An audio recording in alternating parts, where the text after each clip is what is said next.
రైతులు ఇబ్బంది పెట్టేదేంటండి? గిట్టుబాటు ధర లేక రైతులు రోడ్డు మీదకొచ్చారు గదా! టమాటా గానీ, మామిడి గానీ, మిర్చి గానీ ఇవన్నీ మరి ఎవరొచ్చారు? రైతులు బయటకొచ్చారు. పోనీ రైతు భరోసా డబ్బులిస్తానన్నారు గదా! ఇచ్చారా? ఇవ్వలేదు గదా!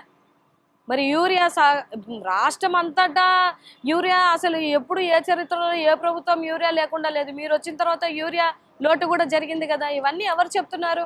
రైతులే గదా చెప్తున్నారు. రైతులకి మేము అండగా ఉన్నాం. జగన్మోహన్ రెడ్డి గారు వచ్చి రైతుల్ని కలిసిన తర్వాతే కదా మీరు సెంట్రల్ మినిస్టర్‌లకి లెటర్ రాశారు. సెంట్రల్ మినిస్టర్‌కి లెటర్ రాసిన తర్వాతనే కదా మీకు ఫండ్ అంతా రిలీజ్ చేయడం జరిగింది.